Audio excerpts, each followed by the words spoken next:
Hi guys, today andito pa rin tayo sa San Fernando, Pampanga at i-tour ko kayo dito sa one of the biggest resort dito.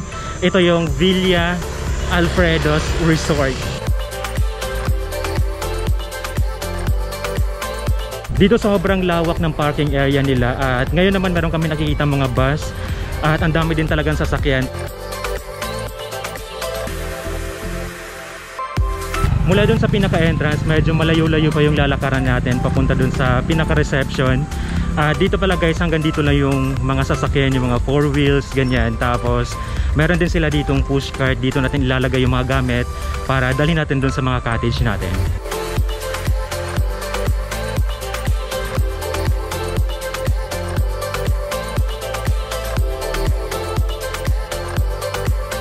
Ngayon nandito na tayo sa pinaka-reception nila at dito naman guys sobrang organized nila.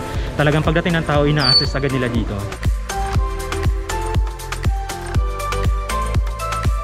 Dito sa may reception nila meron silang mga album para makapili tayo ng mga cottages natin ng day tour and overnight. Dito sa tapat lang ng reception nila meron din ditong restaurant and mini mart.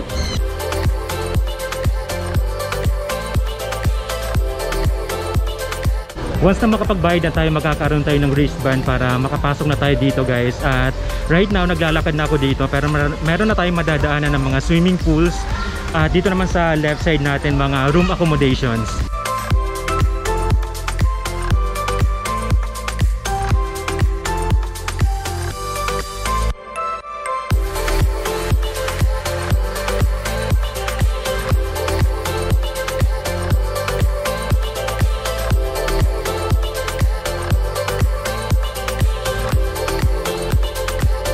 Itong resort nito sobrang laki pala talaga guys. Napag-alaman ko na 12 hectares pala to.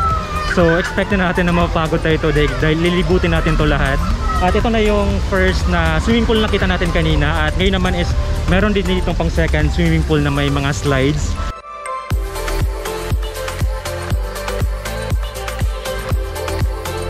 Ito yung mga rooms na nakita natin dito. Ito yung Ana. At ito naman guys is 2,000 pesos na good for 2 lang daw pag overnight. Pero pag day tour naman, good for 10 packs. Along the way, meron pa rin tayo madadaan ng swimming pool dito guys. So ito na yung pang third swimming pool na pupuntahan natin.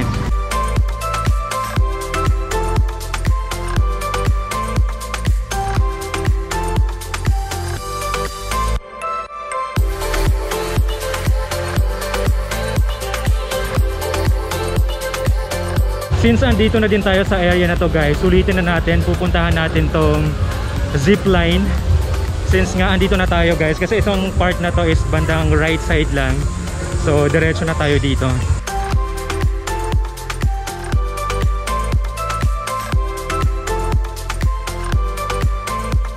Andito na tayo sa may zipline area at dito pala guys meron pala tong bayad. Yung zipline nila is 200 pesos, yung rappelling is 100 pesos, and yung wall climbing nila is 100 pesos din.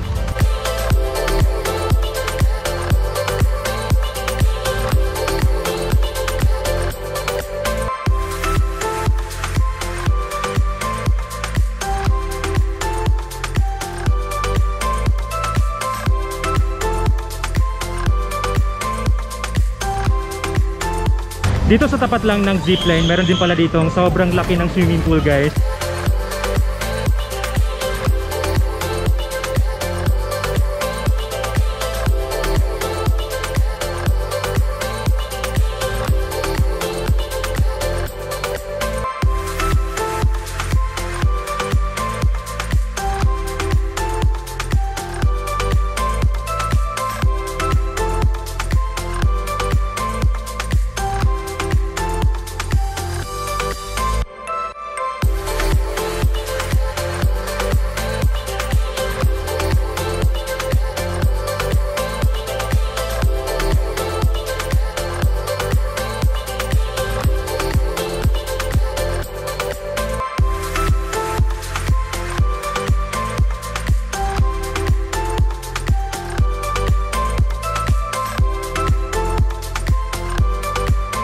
Dito guys, habang naglalakad pala ako dito, meron tayong mga nakita dito nag-swimming. Hi po! Ayan. Ayan. So ngayon pala guys, bawal pa mag-slide. So nag-swimming muna sila dito.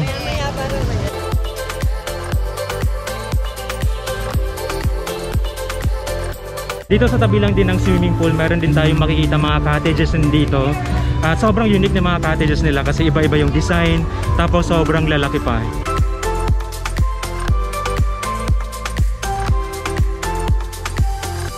Dito lang din sa may bandang dulo makikita natin yung basketball court. So ganyan talaga natin makita guys, sobrang laki dito kasi meron silang basketball court.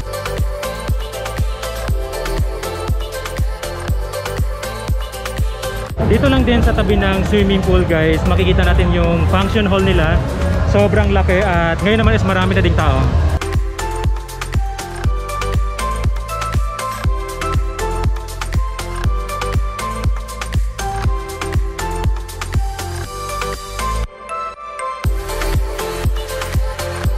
Dito sa tapat na ng function hall nila, meron din silang room accommodation. Ito naman yung cabana. Ito ay 4,000 pesos.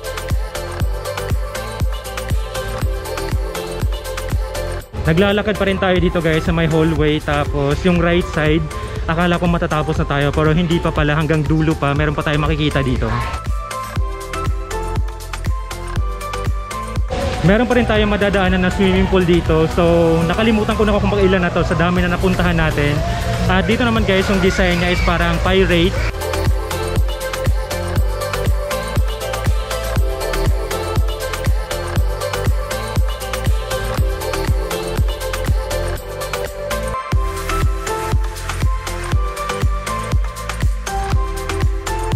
Yung madadaanan natin dito, merong mga chairs. So pwede tayong mag-standby muna dito guys. Tapos may mga puno naman, so malamig dito.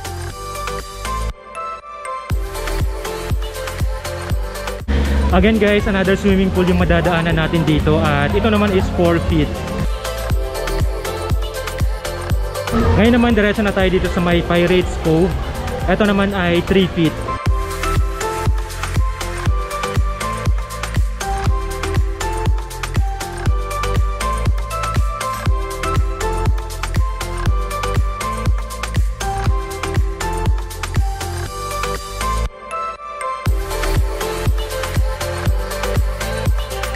Nakarating na tayo dito sa may, I think this is the last part na guys. At meron tayo dito makikitang playground.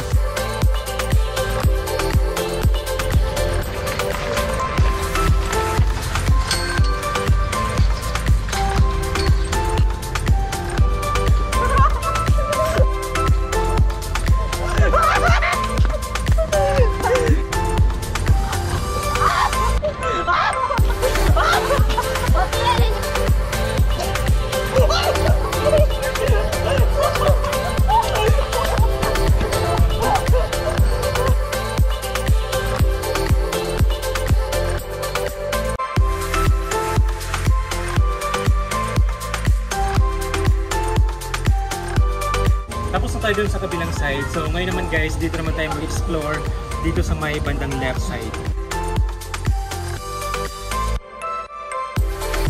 Yung unang pupuntahan natin dito, ito yung swimming pool na may mga slides. At ngayon naman guys, is konti pala yung nag-slide pero may mga nag-swimming naman din dito.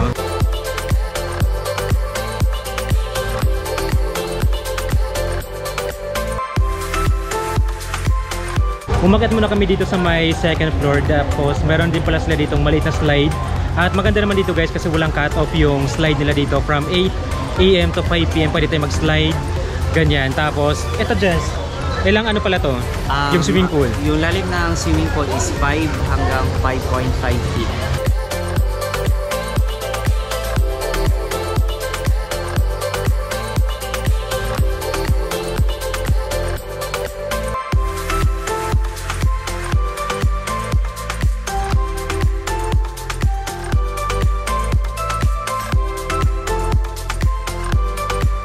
Ngayon diretso na tayo dun sa pinakataas guys.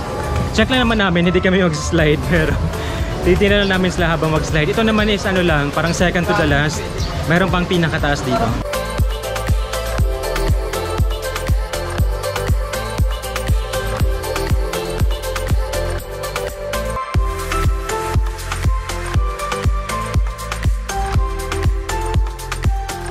Dito sa may bandang right side guys, meron tayong makikita ditong room accommodation nila. Ito naman is 3,500 at sobrang ganda. Sobrang ang laki ng space dito. Tapos dito sa right side natin, Makita natin ito yung mini zoo Yeah, so yan yung iti-check natin ngayon para makita natin kung ano yung mga animals na nandito.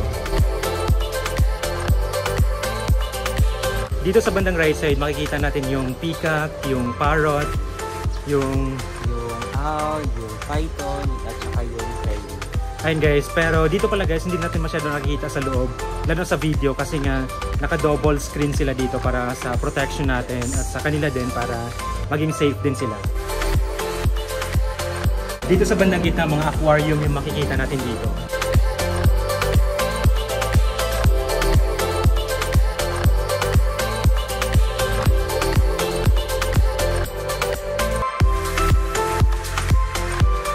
And guys, bumalik kami dito sa may aviary at dito naman meron tayong entrance fee na 30 pesos at dito din ma-experience natin yung hawakan natin yung mga animals na nandito.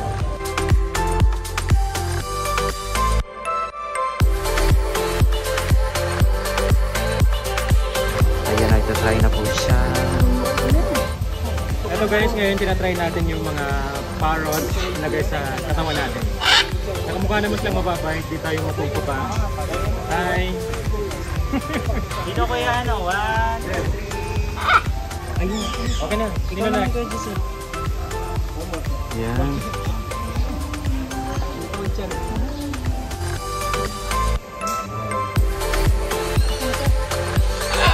Ngayon guys, ito try natin yung snake. Hindi naman nagagat ko yun, no? Okay, sige. Ito yung first time na gagawin ko to ngayon. Huwag lang siya lumapit sa mukha ko. Oo! Ayan! Hawakan mo? Wala na. Wait lang. Kuya, huwag muna. Ayan! Kamusta feeling? Hi guys, kaya ko pala. So, kumusta naman po sa feeling? Ang bigat niya lang para kung ano. Wait lang kuya, hindi ko siya gumagalaw. Yan. Okay na yan. Parang okay na ata, kuya, kunin mo na. Picture mo lang. Wala pa picture. Ay, video mo na. Next.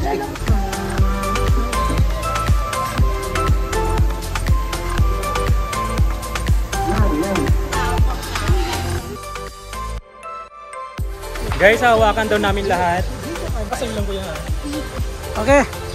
Okay na yun kuya, nakapito lang.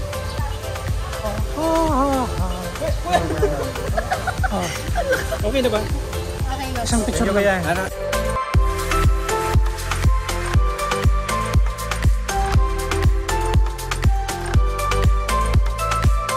Ngayon nandito na tayo sa may wave pool at ngayon din pala guys umuulan na.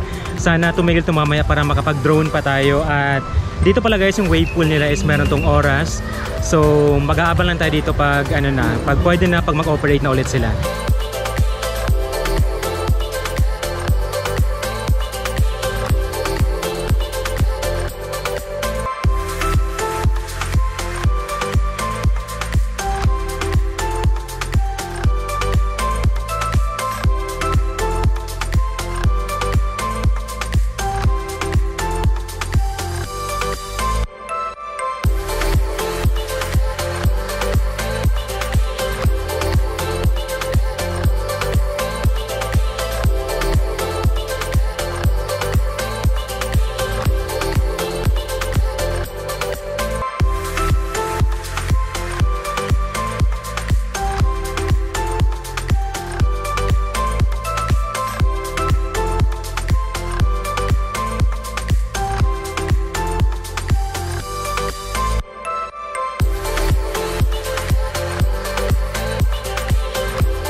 Dito sa tabi ng playground meron tayong makikitang swimming pool din dito guys. Ito naman ay for kids at may mga slide din dito.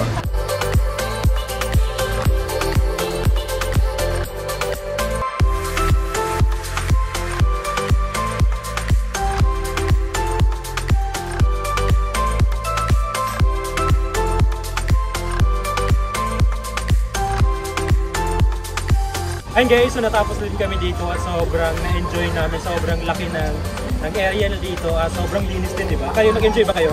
Yes, of course. Yeah, sobrang nag-enjoy tayo dito guys at marami din tao ngayon dito. At ngayon naman is pauwi na din kami kasi gabi na. At sobrang na-enjoy namin guys, sobrang recommended to. At baka meron pa kayong mga suggestions na pwede natin puntahan, pwede natin i-vlog. Comment na yan para mapuntahan natin. At meron pa ba kayong ano? Like and subscribe! Yes guys, don't forget to subscribe. Click the notification bell para ma-update kayo every time na mag-upload kami ng bagong video. Yun lang. Bye-bye! Black Corvette.